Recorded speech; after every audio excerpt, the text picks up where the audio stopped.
Welcome to Women of the Wild, where education and opportunities are key. And friendships are made to last a lifetime.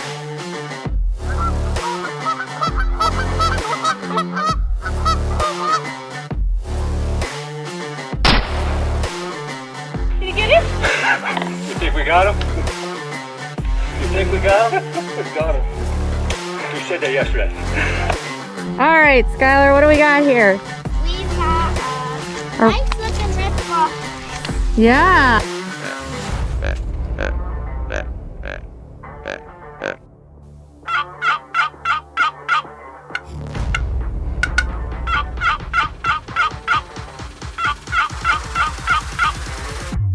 Oh, there she is.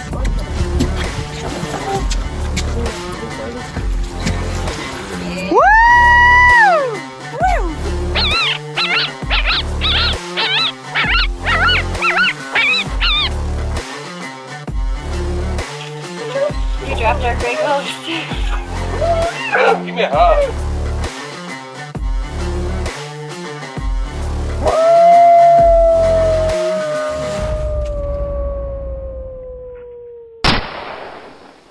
Hello, and welcome to another episode of Women of the Wild podcast.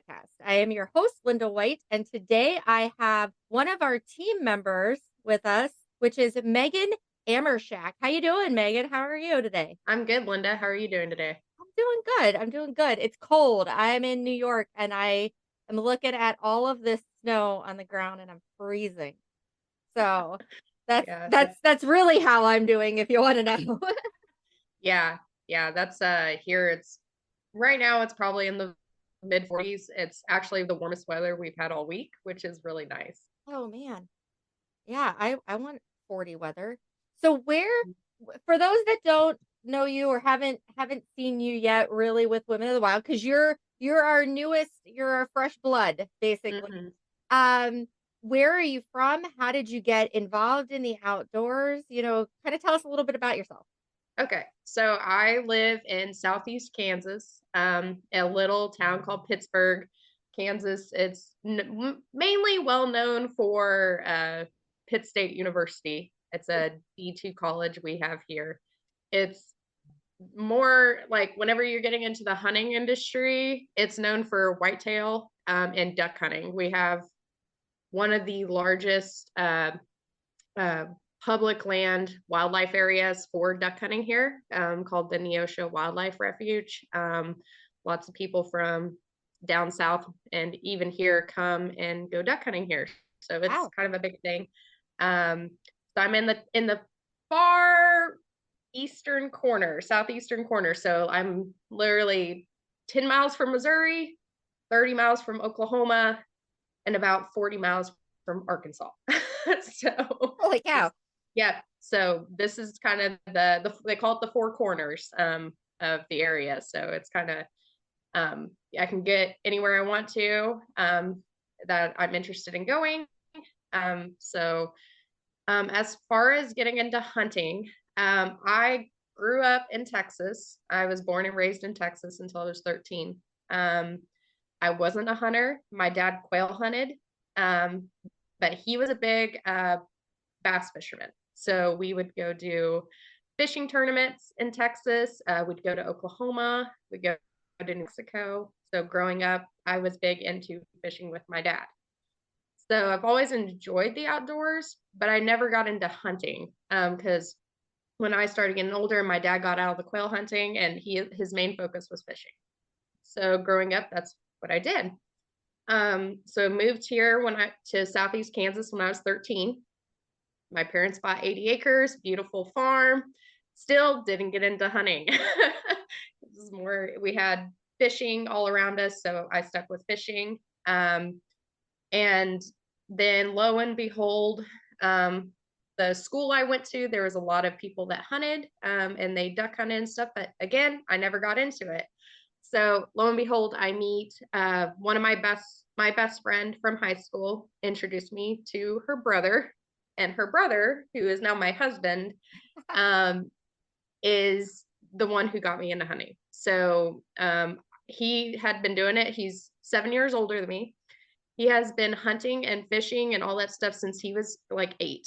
So he had so much experience, and he wanted to take me one time to go deer hunting with him. And I was super excited about that, but I had no idea what I was doing.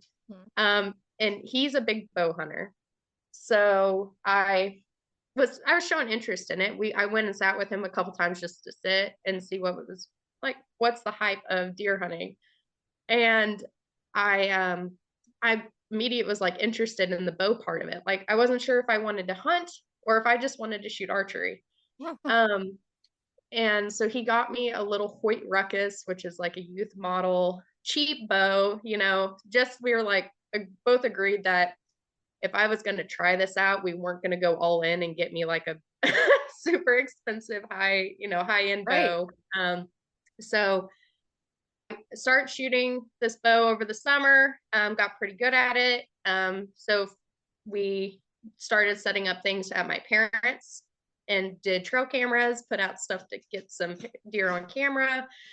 And he goes, I want you to shoot a doe right off the bat, just so you can experience that first before we think about you trying a buck. Because if you don't like it, then I'd rather you do that with a doe than, a buck.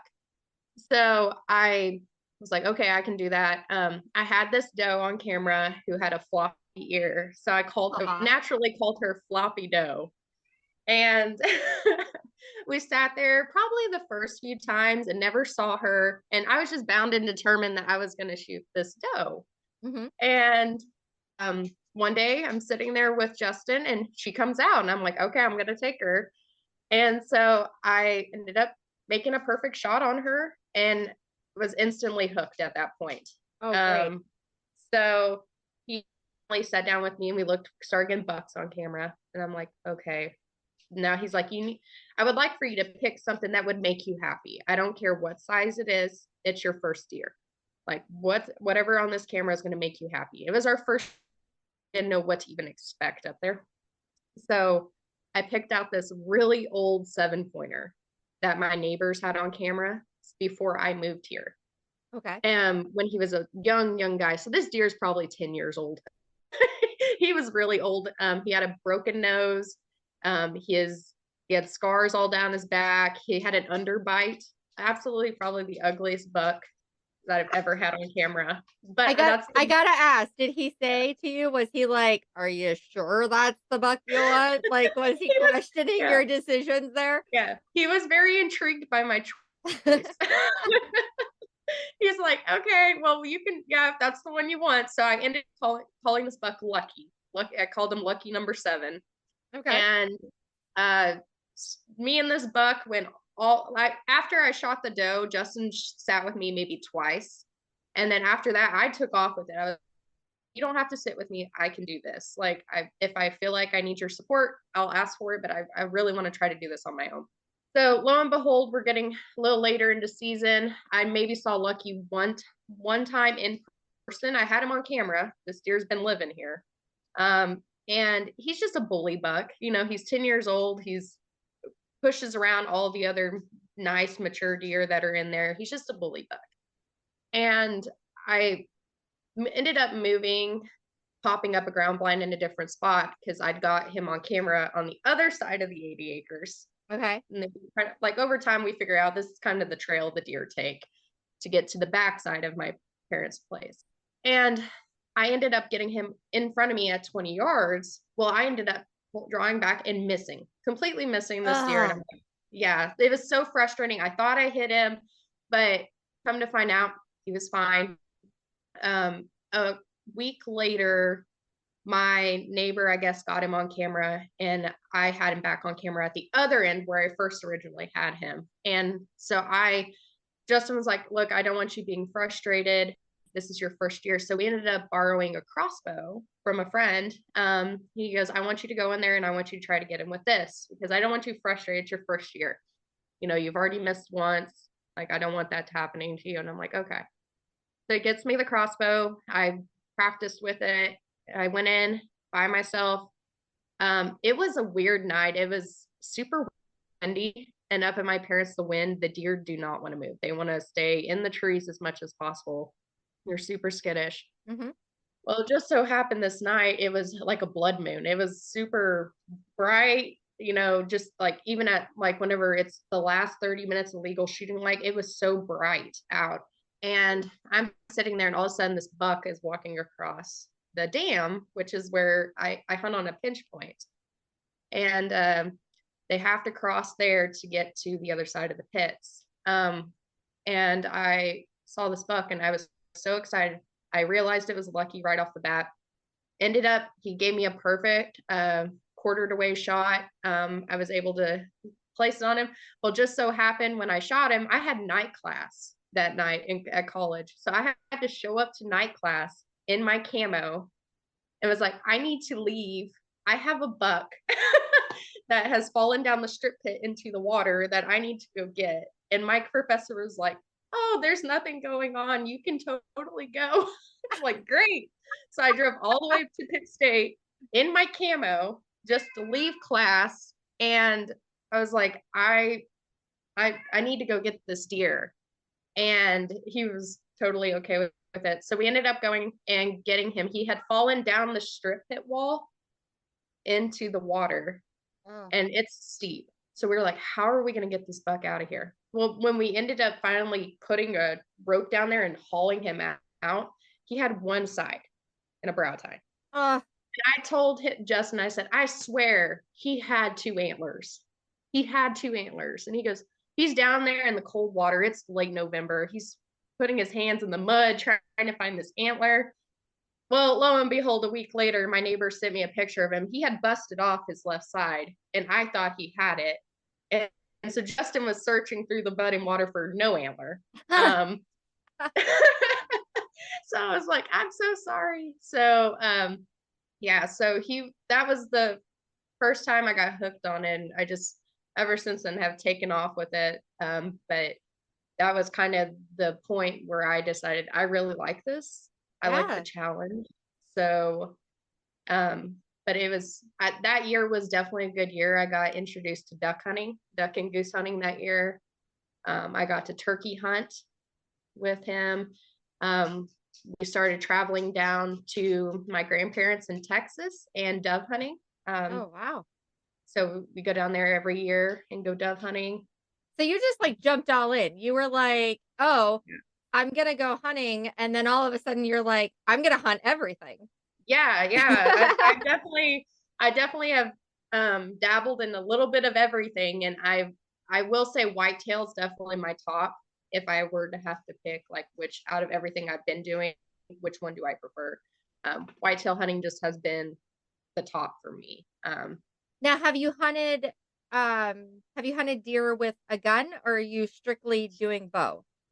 So I did harvest one buck with a gun, and it was my biggest typical buck to date. It was not this year's, but last year's buck. I got featured on the Outdoor Channel with him, Mr. Wow. Big.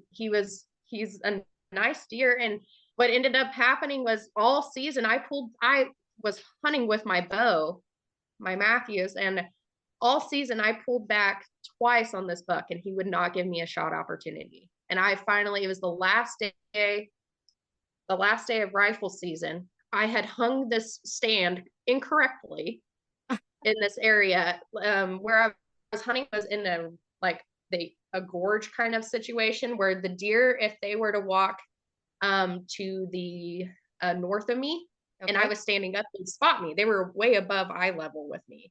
So, and just so happens the does for some reason wanted to walk that ridge to go to the other side of my parents' property. Well, if I'm standing there, they kept blowing at me and, they would just see me and spot me out.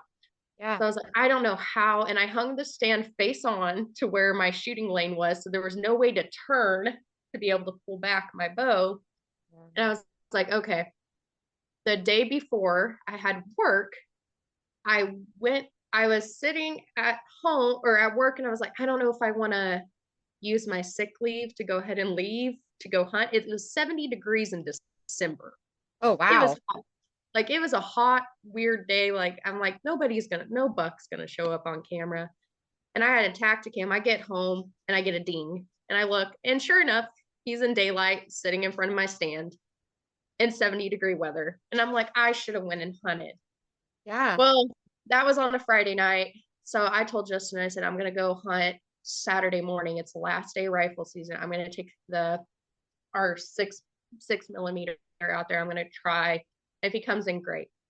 It was so windy that morning. I was like, nothing is going to move. But it was good cover for me to get in there because I'm in almost close to the bedding area he was bedding literally right behind my parents' house. I would go out on the deck after hunting and talking to my parents, and he's out there eating in the backyard with his does, just hanging out. I'm like, really? I've seen you, I don't know how many times on hoof, and I've never got a chance to even try to make a successful shot. Mm-hmm. And so I made the bold move of moving that stand closer to him. And like I said, I moved it wrong. Like how I had it set up was incorrect for bow hunting. But that morning I get in there, it's super windy. Thankfully it covered me walking in because it's loud going through there trying to be quiet. And I sit there and legal shooting light, it starts, the sun's coming up, and then the wind just stops completely. And I can hear everything just walking around me, all the deer that were probably walking around me the whole time. I could hear them. Well, I had 4 or 5 does come in, a spike, a half rack that I've had all year. And all of a sudden they just run and spook out. And I'm like, that's so weird. And all of a sudden you just hear crunching and antlers hitting trees. And I look down and there's Mr. Big right in front of me. He was there the night before. He showed up this morning. I think it took me 5 seconds to shoot him. I was like, that's him. I'm doing it. And I shot him and I didn't hear him crash. Well, come find out, I get out of my stand and he had died 20 yards behind my stand. Oh, wow. And I'm crying. I'm FaceTiming Justin. He had taken his my sister-in-law, his little sister, duck hunting because we were getting her started into some of the hunting stuff. And I FaceTimed and he goes, you did it. I was like, I did it. Like I'm freaking out. The biggest buck to date. I called Jeff Barron and I'm like, I did it. I shot him. I got him. And him and Hannah were super excited because they were going to come help me track him if I shot him because they hunt like 10 miles down the road from me. And they were in town. And I was like, I called them. I was like, where are you guys at? We're snowstormed in Nebraska. And I'm like, so it was a good time. One of our best friends, Ricky Keller, he takes pictures for like Beretta, Mojo, stuff like that. Like he's super cool. Really good, really great photographer and a great friend. I ended up calling him and he came out and took my pictures and all that stuff. And it was just, it was a great, fun experience because that was a deer that I had challenged myself all season to try and harvest. And I was biggest typical buck that I've shot at my parents. I've had plenty of opportunities at great size deer, but he was one that all season I was like, I want him. I want to go for him.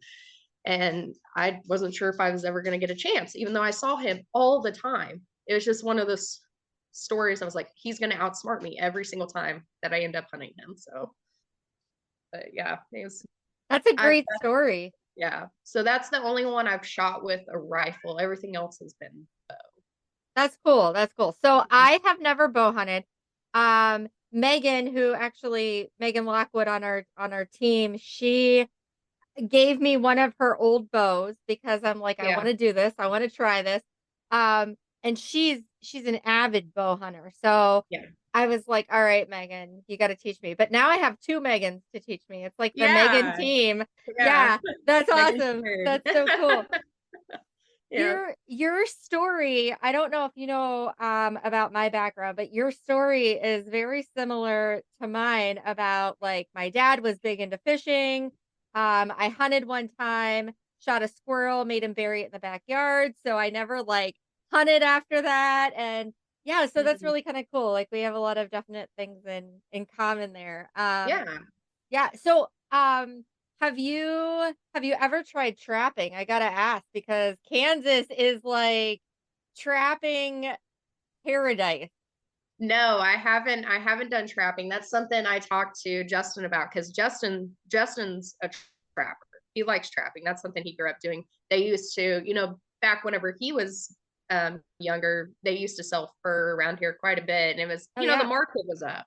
Mhm. Well, when that market dropped here, lots of people quit trapping. It's kind of been, it's a hobby sport, whatever you want to call it, whatever you're, Yeah. but it's something that a lot of people don't do around here as much anymore.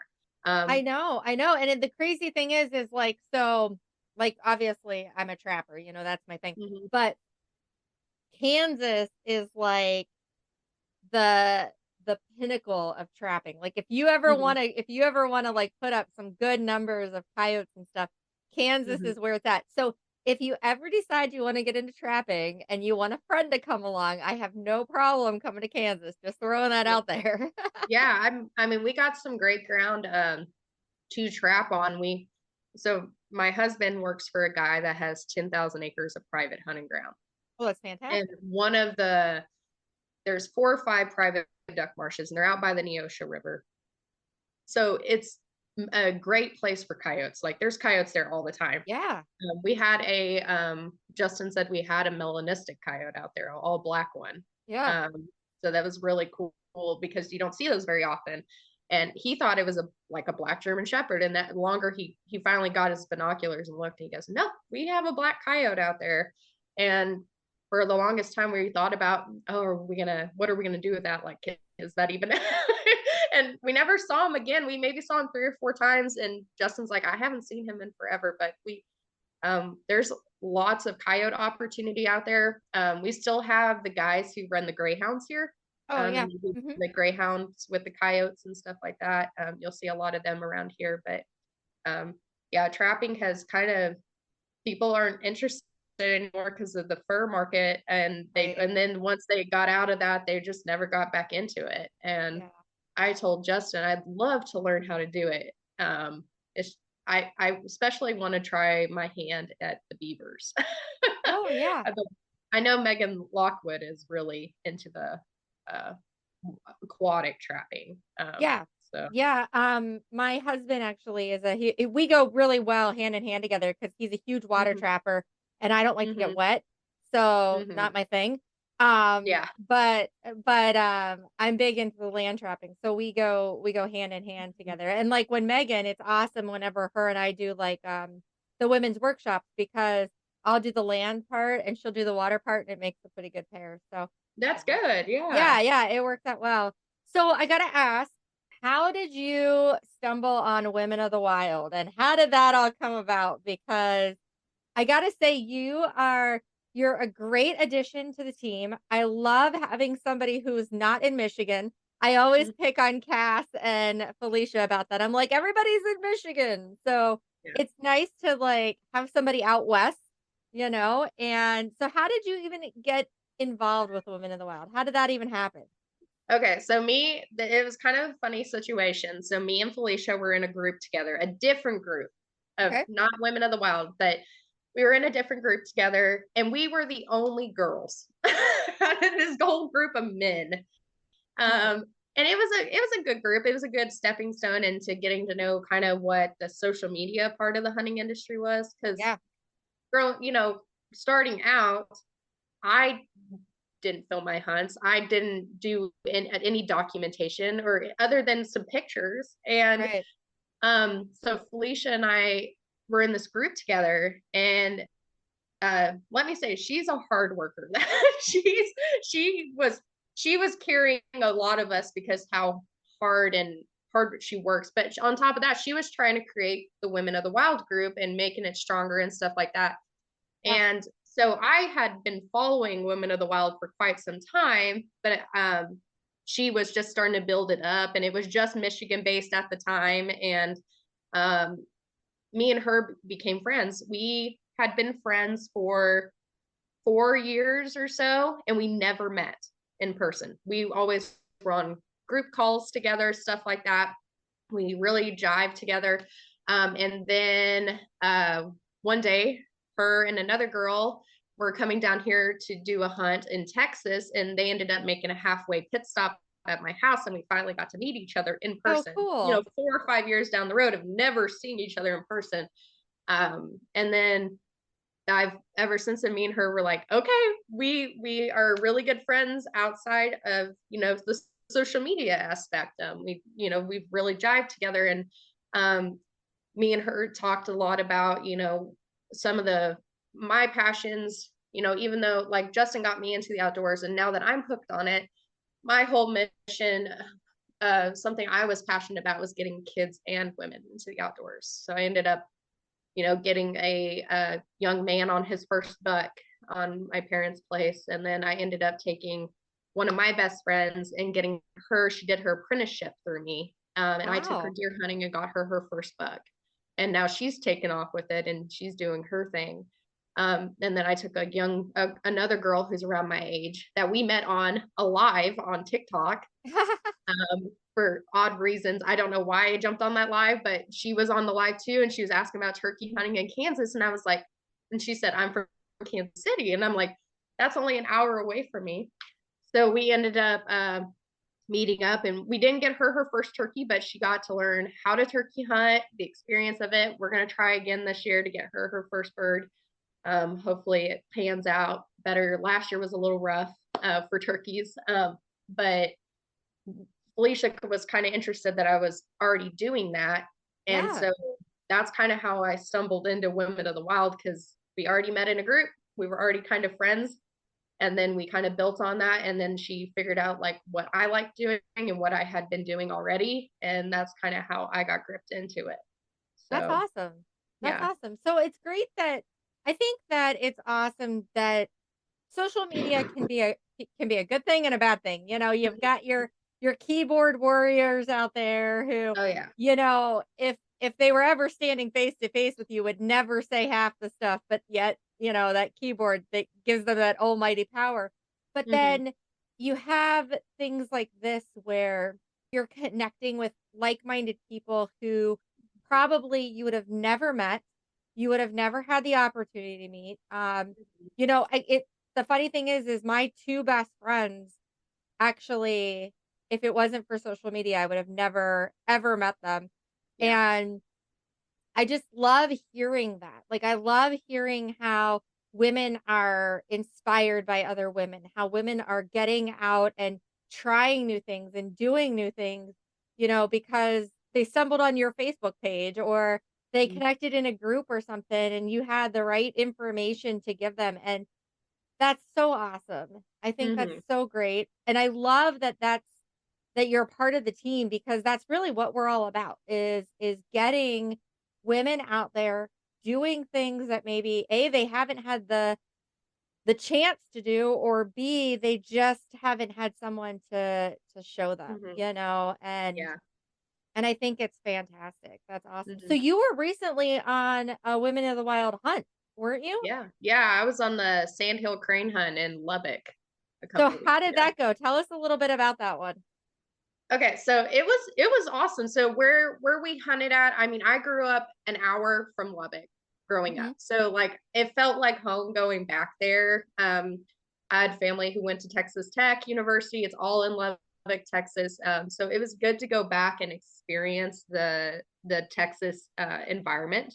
I was super excited about that. You know, we did the first day we were down there, we did a goose hunt, which you know, we goose hunt up here, but it was such a fun experience because down there in Texas, in that area, you know, you only get so many places with water. Right. It's a very dry climate. There's, you know, you get only so much opportunity to hunt over water there. Mhm. And I think that it made it such a stellar hunt because we ended up at one point, we were sitting there, we had, I think, 15 birds left to go on this goose hunt. We were almost at a 11 woman limit of birds. And all of a sudden we look up and there's 500 geese trying to work in on this playa lake. And it was so loud. Like I was telling my friends and everybody, I was like, I've never been on they call it a banger hunt where you're like done in like a short amount of time because the Yeah. birds just look so great. I had never been on a banger hunt. And this was kind of my first taste at what a banger hunt looked like. Because when those birds were wanting to come in for water, they were coming in. Yeah. Like there was no second guessing. They weren't flaring. They were committing. And I look over at Felicia and I'm like, we're going to have to call the shot because we only need what 13 birds left to go, and we got 500 coming in right now. Like, and it was just a swarm of birds, and it was such a fun experience to be goose hunting here. We goose hunt some ponds and stuff like that. So I may, get a chance to shoot at 5 or 6 geese that commit. Yeah. And it was such a great experience to see 500 geese work Right. instead of just the 5, and so that was a great experience. And then we ended up the last 2 days doing the crane hunt. But it was educational for me because I've never done cranes. So I didn't know, you shoot them in the back end or you shoot them in the head versus where a duck, you lead in front of them to shoot them. Well, crane, it's dead on like a turkey, and when you shoot them. So there was so many different things. We saw probably 50,000 cranes. Wow. Yeah, it was a great experience. It was so loud. It was good to learn about like their eyesight's better than a goose and a duck. Like there was a lot of things we had to be really conscientious about, like when we filmed, took pictures, anything like that. Learned a lot about them. Learned that they're kind of like geese. There's a lesser crane, there's a greater crane. They talked to us about that. We learned through Talia that the cranes are prehistoric, and she gave us all this good information about how old and how long they've been around and all that stuff. Because in Kansas, if you go out to Western Kansas, there are sandhill cranes, but it's not legal to shoot them here. So okay. So if you want to experience that, you have to go to Oklahoma or Texas. And it was great. It was a good experience for us. It also made us realize, because we didn't end up like on the cranes, we didn't end up limiting out, but the experience of learning, because if you've done waterfowl, like you kind of that there's going to be days that you're not going to limit. Right. It makes you appreciate those small limits and the experience you had in building a relationship with people in the blind, because that's what lots of times people waterfowl or bird hunt because it's a social thing. Yeah. It's not like deer hunting where you have to sit and be super quiet, and you can laugh, you can have a good time, you can banter with each other. And it was good because it let me build some more relationships with other women, because it naturally, in my situation, I hang out with all of my husband's best friends, which are all guys. So it was good to finally meet some other women, and get to know like other women that enjoy these things like I do, because I maybe have, before getting into Women of the Wild around here, I probably had 2 or 3 girlfriends that wanted to do hunting.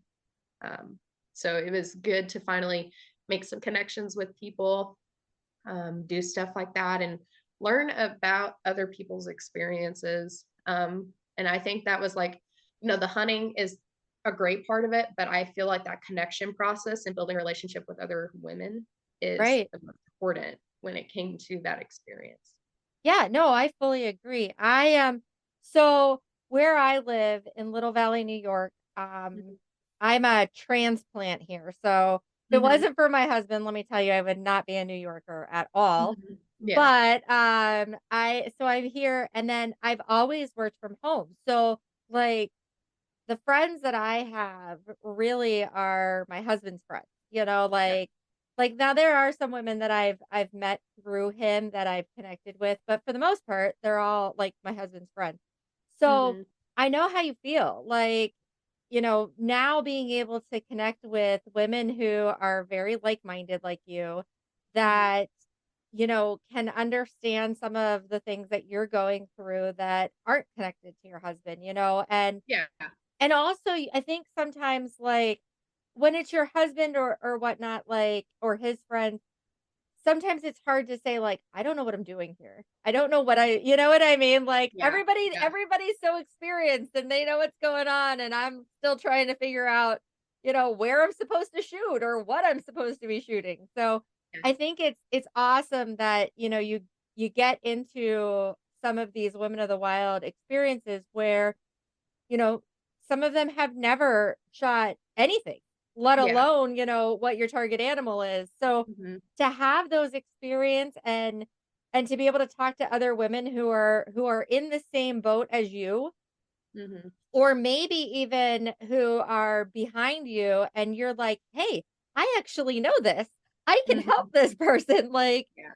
Like I think that's great. That's awesome. I love that. And now a short word from our sponsors. Well, you see, trappers are a special breed of people. We're dedicated, committed, and passionate about what we do and who we are. Each and every one of us has an intense desire to be the very best we can. So in the world of skinny jeans, man buns, and pumpkin spice lattes, sometimes you just have to stop, push back, and tell the world, that's not me. Whether you're from the far north or in the deep south and anywhere in between, Southern Snares can help you succeed at getting the job done and being who you are. Girls with Guns Clothing is a proud sponsor of Women of the Wilds podcast.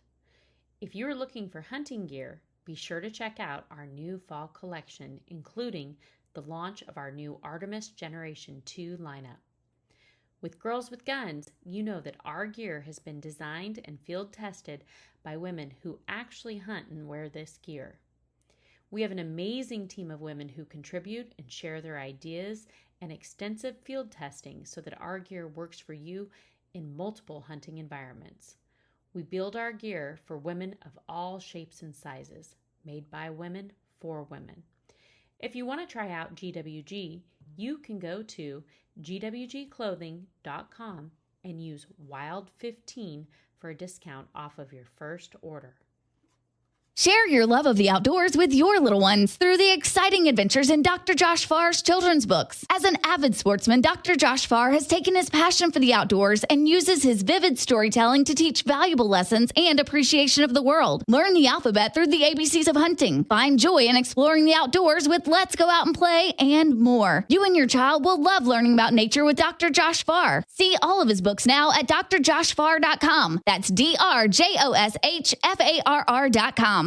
Hey everyone, Andy from ACC Crappie Sticks. I want to tell you about our full line of vertical jigging and live scoping crappie rods.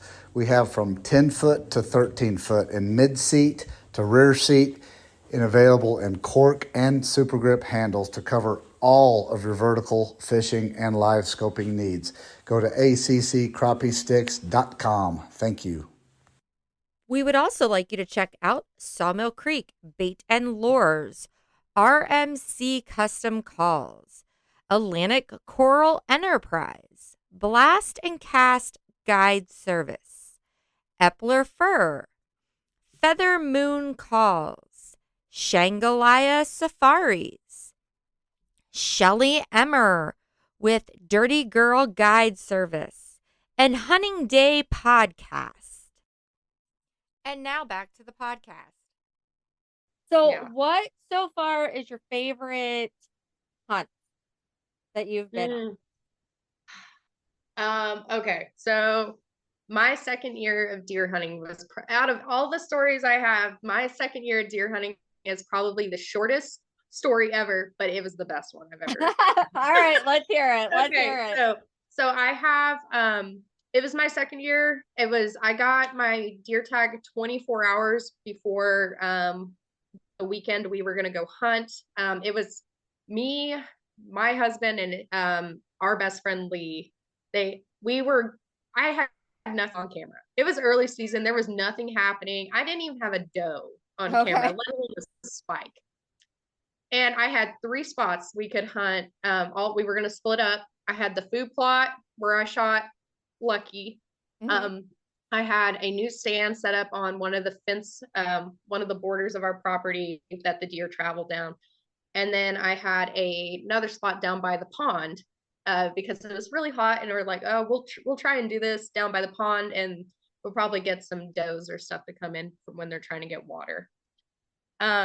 So we kind of were talking, and I had told Lee, our friend, that I was going to go hunt the food plot. And I said, you guys can hunt the new spots. You'll probably see more than me. And it was the funniest part of this story is our buddy Lee had the worst experience that weekend with us, because before we even went on that hunt, he had broken his finger playing basketball against my little sister, Ouch. and didn't even realize it was broke till later on. But How did he you had not ended up, realize that? yeah, it was he's a big guy. He's like 6'7", huge man. Like, so he was like, oh, it really hurts, but he's like, I don't know if I just jammed it, but I think he ended up having like a hairline fracture. But anyway, so we split up. I'm sitting in the food plot. I've been there about an hour. I had about an hour and a half of legal shooting light left. And I'm not expecting to see anything. It's 70 degrees out. It's kind of hot. I'm like, well, if I shoot a doe, it'll be kind of a fluke thing.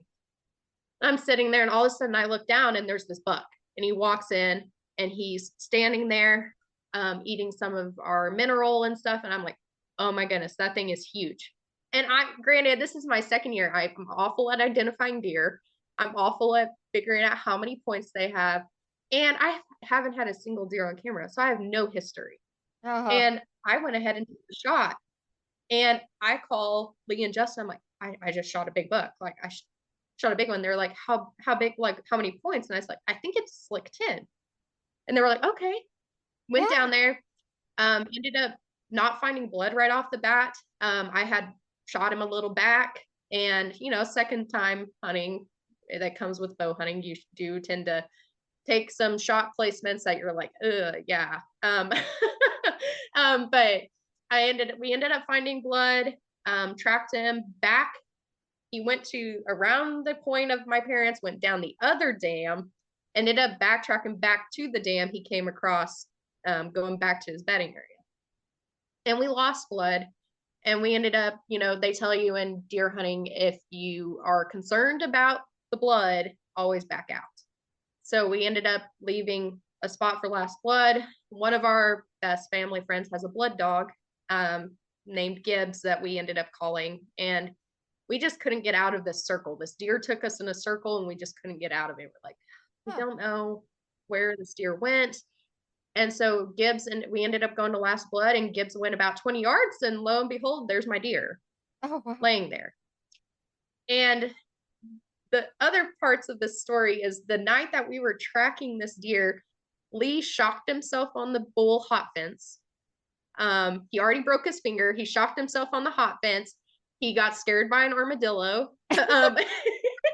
It was just not a good night for Lee. No. And then when we found my buck, he walks over to it first thing. Well, whenever you're tracking with a blood dog, that dog thinks that deer is theirs. So he touched the deer first, and Gibbs ended up grabbing his leg by the pant leg and was like shaking him.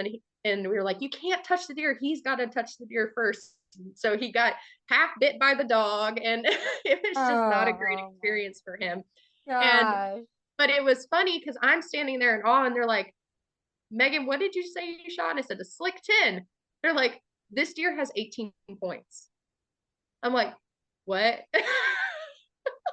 He's probably got 20 scoreable points, but 2 of them are a little questionable. And I never had him professionally scored by a true scorer. But so we ended up scoring him ourselves, and he ended up being around 158 inches, non-typical. Again, I didn't have this deer on camera. He had a unicorn horn coming out the side. He had all the stickers. He had a chocolate rack. And I'm like, second buck I've ever shot. I had my tag 24 hours. It was definitely an interest. It was short, quick-lived. I was done after that. I was like, okay, my deer season's over. That's awesome. Yeah. So Megan Lockwood's really big into scoring and all this stuff. You're gonna have to get with her and send measurements and everything like that, and see if what you scored was really what it is, because that's so cool. Yeah, it was probably, like I said, it was very short-lived. I didn't know what I even shot. We still laugh about it today when people come into my house and they look at all the deer on the wall and they're like, wow, that one's really cool, the unicorn horn. And they're like, yeah, that's a slick 10. And they all look at us, and we have to tell them the story that my 18 pointer was a slick 10 pointer. So that's awesome. Holy So cow. So then what did you do the rest of the season? I I went and sat for does when it got a little bit cooler, and other than that, I went maybe sat with Justin a couple times. Where he hunts, I mean, where he hunts is that year we still had permission on some ground in the middle of Frontenac.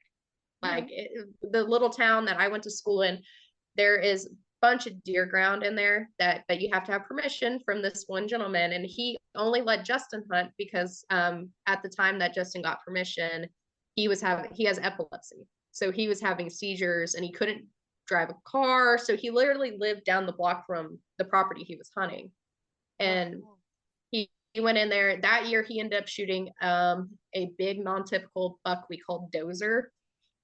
So that year it was just like the year of non-typicals for us. He ended up shooting this buck that as a 3-year-old was a 8-pointer with a kicker, and then he grew up into a giant non-typical monster. Like this buck, he'd been hunting him for years, and he just exploded into this big deer. And so I went a couple times and sat with him, but lots of times I, would either go to work or go. I was still in college, so I was doing college classes. So Yeah. I just found time where I could to go hunt or sit with him. But other than that, I literally just hung back and waited until he got done, and then we ended up moving on to duck season. So Yeah. Did at any point you, as he's sitting there and, waiting and waiting, did you ever at any point be like, well, I'm already done. I already did this. yeah. yeah, pretty much. I was like, yeah, it was great. But it's so short lived. That's the only down. I love early season deer hunting. It's hot. People don't like it because of the mosquitoes. But it's probably one of my favorite times to hunt, because if you catch the deer early enough on a pattern, you can still get a good pattern out of them and have a higher chance of shooting a deer before they end up splitting off and getting territorial. So I enjoy the early season. I got a little burnt out on early season this year because we had a awful drought here. And the deer were either staying really close to water. We ended up having a biologist come in from the state because we had a lot of EHD, blue tongue. It wasn't a good year for the deer here.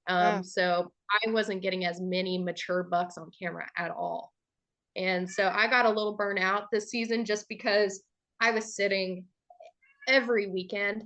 Every weekend I had a chance at hunting this one buck that I didn't end up harvesting. And so it was, I don't know, I kind of taught myself maybe this year to slow down a little bit, give myself time, maybe through the October lull, take time away from sitting all the time.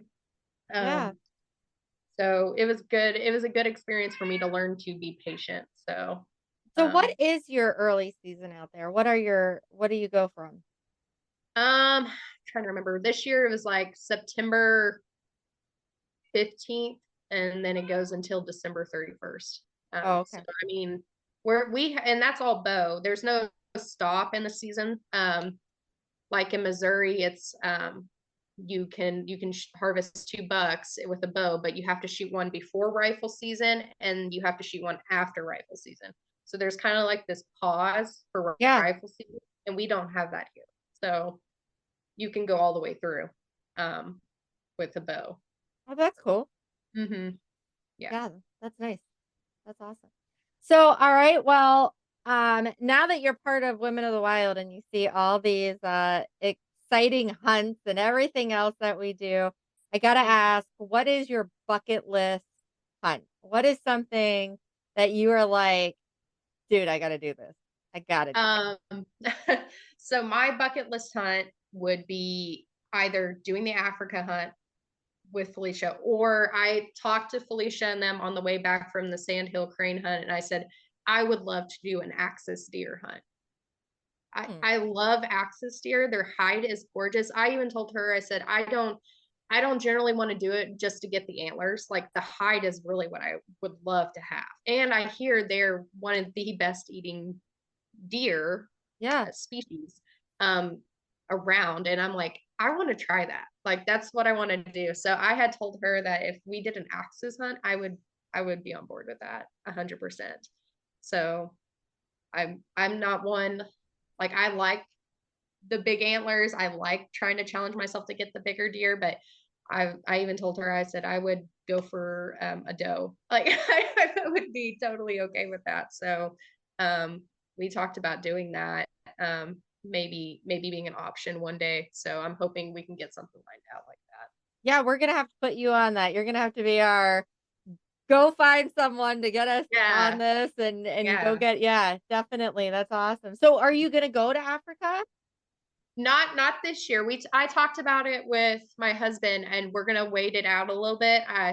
We kind of do this rotation with each other that because going on these hunts can be really expensive, not Oh just yeah. not in the middle of the wild, but just going on any guided hunt in general. Right. So we talked about, rotating every year. So since I did crane this year, he would like to go on a spot and stalk mule deer hunt. So we've been kind of looking at doing a mule deer guided hunt somewhere.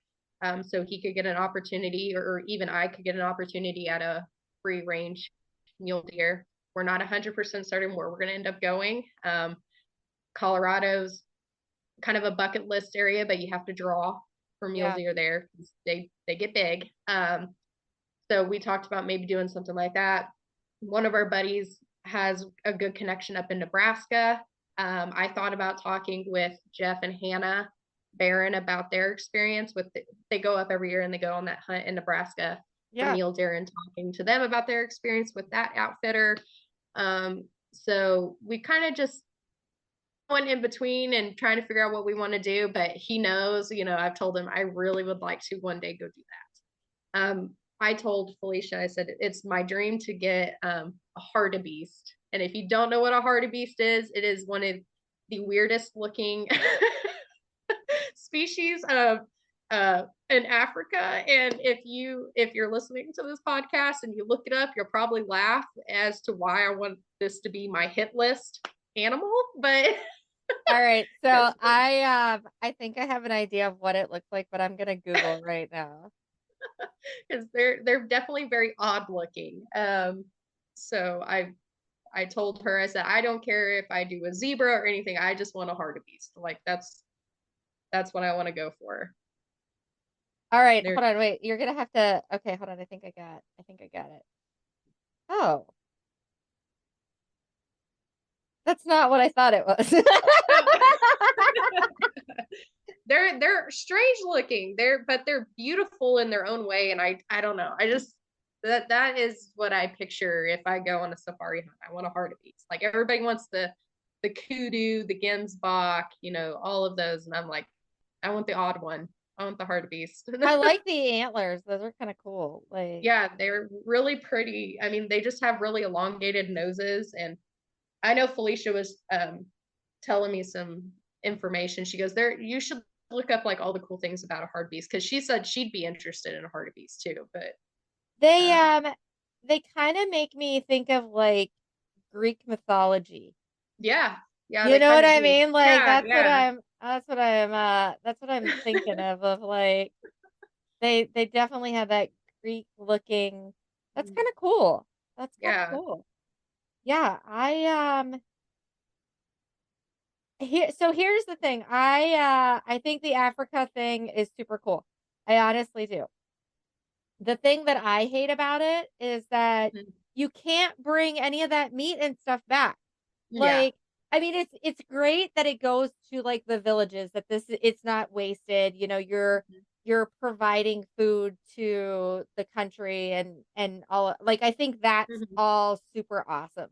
I think that's super, super cool. But my fear is that I'm going to be like, wow, zebra is amazing. And then I can't bring it back. Like, that's going to make me sad, like, I told my parents, I was like, I really want to do the Africa hunt one day. And they were like, well, because my parents have been following since I started with Women of the Wild. They've been very, very invested with the stuff we're doing and stuff. And because my mom, bless her heart, she always, I'll go out and be like, I have 5 doe tags. And she goes, well, you don't have to shoot every single one of those. Megan. I'm like, like she saved the deer for all of us to see. And I'm like, oh, Mom. So she, I gotta interrupt you for a second. So when I started trapping, my mother is like my biggest fan. Like she has every article that's ever been written about me, anything that's like podcasts, all this stuff. She saves everything. Like my mom has it all. So super, super supportive. yeah. But I'll put a picture on Facebook and my mom's like, oh, that poor little fox. You know, I'm like, Mom, you can't say that stuff. Like the people in the trapping community are gonna think like you're part of PETA and just rip you apart. I'm like, you can't say those things. You can't say those things. And she'll be like, did you see its eyes? It looks so sad, Linda. I'm like, stop, Mom, stop. Yeah, that was somebody said that to me with geese, because geese are you know, they mate for life. They're not like ducks. Ducks are like, oh, I'm with you for a year and then I'm gonna go find someone else. Yeah, I'm Geese bored are of like, you. yeah, geese are like, hey, I'm, you know, you're my partner. So it took, whenever somebody told me that, I think, oh, it was Justin, I think my second year of goose hunting. And I told my mom that. I was like, yeah, they mate for life. So when you shoot one of the spouses, then the other spouse is like, she goes, that is so sad. And I'm like, no, it's not. Like I'm like trying to explain to her why geese hunting is important. And because I was like, if you go out into these fields out here and there's 500 geese on it, it destroys the ground. They are like detrimental because they travel in giant groups. And she was like, but that she just couldn't get past that. And it's okay, Mom. Like, it's fine. It's not like they're gonna be sad their whole life or something. Like, your mom's gonna open like a support group for yes, geese. yeah. I'm gonna have to give my mom a support group about hunting and but she laughs at me because growing up, I was never I wanted to be a veterinarian. So I wanted to get into equine medicine, horse equine, and I wanted to do all these cool things because my mom's boss is a vet in Canyon, Texas, and they do horse cloning. Like they dabble in that. And so I wanted to get into that. And so growing up, I was always like, every animal needs saved, you know, all that stuff. And then, but I never educated myself on what hunting really does for animals. And so I'm kind of going, you know, every time I talk to my mom about it, especially when she was telling me, you know, you don't have to use all your doe tags. I'm like, but Mom, if you go out there and you sit with me, you will see that you have a plethora of does. And I said, that can cause disease. That can cause overgrazing. That, you know, it's just like putting a bunch of cattle, and I have to break it down to her like this because she grew up with cows. Like putting a bunch of cattle in a tight space and expecting them to have enough food, enough water, and to not spread sickness amongst each other. So so I was like, deer are the same way. And so, because they try and stay in their range, especially those does, they're once, you know, they kind of just stay there. Yeah. And you know, so trying to explain all that stuff to my mom that, you know, yeah, they could travel wherever they wanted to because they're not like cows. They can travel. But are they going to? Not often. They're usually going to stay pretty close. So I don't know. We're getting there. She's super supportive of what I do. She gets excited about it, but we're working our way towards understanding that it's okay if I harvest 3 does a year kind of thing or whatever. So yeah, it sounds like your mom and my mom need to talk. Like they gotta hold hands and skip through the flowers together. And it's okay. It's okay. Yeah, my dad's definitely, you know, my dad understands it because he did a little bit of hunting for college just for fun, but he's excited about that. You know, I grew up with a twin sister my whole life, and we've always had the same interests, but now that we're older, like I've kind of gone my direction with life and she's going her direction, and I've kind of started standing out in a different way because when you grow up with a twin your whole life, you want to compare yourself to each other and you want to do everything and do it better than the other person. And so it was nice getting to be involved in hunting because it kind of let me be me instead of be the twins, you know. So that's awesome. That's super cool too, though, that you are making a stand to educate people people. Like Mhm. that was the thing for me. So when I got into trapping, my best friend at the time was like extremely liberal. And Mhm. so like it was when I told her about like the whole trapping thing, like I saw like every PETA video out there. She was like, "Oh no, we can't do this." Um, Mhm. but I don't think that there's not a lot of people out there that are willing to step back and Mhm. say like, "Oh, maybe I need to investigate this a little bit more." But then whenever they have somebody like you who this wasn't something you had done all your life, and now you're getting into this, I think those things kind of like stop people and take notice. Mhm. Like, wait a minute, why is Megan doing this all of a sudden? Mhm. Where did this come from? What's Yeah. happening?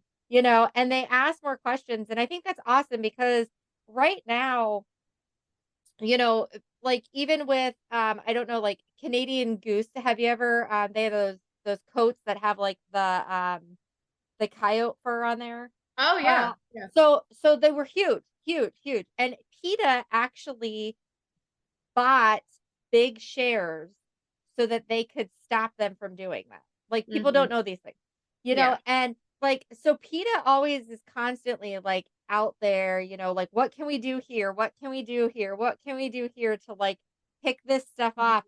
And I think it's great, like, now, especially with social media, seeing women like yourself and Mhm. me and other people out there, like, "Hey, no, we're gonna start doing this, and this is Mhm. why we're doing it, and this is what Mhm. it's benefiting." And, like you just talking about the deer a couple minutes ago. Yeah, they could range anywhere they want, but are they going to?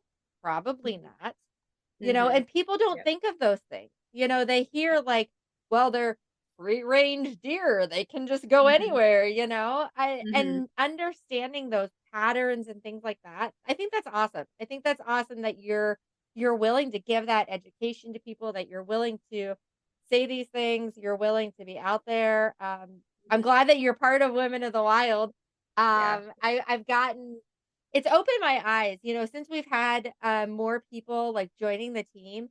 Like, it's so neat to see how someone in Kansas does something different than how I do it in New York, and, but that we all have the same common interests, that we Mhm. all wanna, like, build on each other and everything. I think that's Mhm. fantastic. Well, that's a prime example is I'm trying to convince Felicia to come down and turkey hunt with me because up in Michigan it's illegal to turkey breed. Well, here in Kansas it's legal, and so I'm trying to convince. She's talked about that's a dream thing for her, and I'm like, we do that all the time, So I told her, I said, why don't you come down and we will teach you how to turkey reap? And she goes, I would love to do it. And then she goes, and then at one point I'd like to go out there and turkey reap and just try and fight them. And I'm like, well, I can get you set up with that too. So I'll stick you in a field of jakes and you can go after it. But you probably need to wear more clothes if you're gonna do that. Lots of long sleeves because it's like they still got spurs. Yeah. she's she's very interested in that, and she does so much.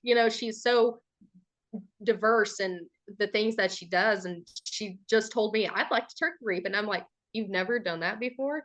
Like, so those things that I would have thought she had already experienced, she hadn't experienced. And I'm like, Right. well, come on down. Like, I will, we can do that. Like, I will take you. So we're going to give it a shot, I think, this year and get her on a new experience that she hasn't done before.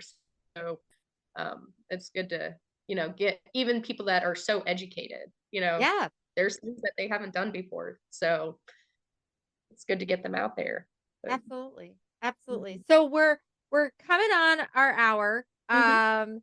And I try to keep these to an hour, but is there anything that before we sign off that you'd like people to know about you, maybe a story that we hadn't touched on or anything that you want to put out there so that whenever you're PRing one of our events or whatever, people are like, "Oh, hey, that's Megan, and Mhm. I heard her podcast," or anything like that. Is there anything you wanna share before we sign off? Um, I mean, not a whole lot. I definitely am one of those that if you ever have a question, so I'm a psychologist, so every question to me is a valid question. And I think I'm probably one of those people that is the most, I'm very approachable and I really want people to, take the time to want to talk to me, if you want to have a question or if you have a question, want to have a conversation, I'll sit down and talk with you, and I will listen to those things that you want to talk about. Um, one of my biggest things is, growing social media now and stuff like that. I've got featured on the Outdoor Channel. I'm starting to, kind of grow. Something I tell my friends and even my husband is I didn't get into this industry to become famous, and I don't want to be. Like, all I want to be is a safe place for somebody to come ask questions and try and learn, because I got that opportunity, and that's something I would love to give other people opportunities for that. And I think it's important to get out there, and no matter how many followers you have or whatever you got, to continue to be that person that anybody feels like they can approach you and ask you questions, because to me, no question's no question. And I think that's important for anybody who's going to do events with me and stuff like that. Like, I want to be that person. If you have a question you want to ask, whether that's through social media or on the events, I will talk to you. Like, educate me, because there are things that I don't know. Right. I'm still learning things. So I like I said, I didn't want to get into all this for the fame or the build the followers. Like, that's not how I started doing this, because I enjoy getting to know others, getting to know their passions, and also keep on educating and letting other women know, like, you can do it too. Like, you can build your followers if that's what you want to do. If you want to educate yourself, great. Let's do it. Let's do it together. So, yep. So I just want people to be comfortable with me. That's awesome. That's awesome. And you know what? I gotta say, like, like I said, you're new to the team, so we haven't had a lot of interaction as I'd like, up until now. And any conversation I've ever had with you, any little chats or whatnot, it's always been easy. It's always been a nice, easy conversation. Even this right here. So that's awesome. And I think people need to know that, ask her questions. If you see her out there, say hi, get to know each other a little bit better. That's fantastic. I appreciate you taking the time to sit down and talk with us. And have a great Saturday afternoon. Yeah. Thank you, Linda. I Thanks. appreciate it. Bye-bye. And that concludes this episode of Women of the Wild podcast. We hope you enjoyed this episode. And if you have any questions or would like to check out our website, it is www.womenofthewild.net. We post different events and everything that we've got going on. We would really like to also thank our sponsors, ACC Crappie Sticks, Girls with Guns, Southern Snare, Sawmill Creek Baits and Lures, RMC Custom Calls, Atlantic Coral Enterprise, Blast and Cast Guide Service, Epler Fur, Feather Moon Calls, Shangolaya Safari, Dr. Josh Farr Children's Books, and Shelly Emmer with Dirty Girl Guide Service. Thank you all, and hope that you tune in 2 weeks for our next episode.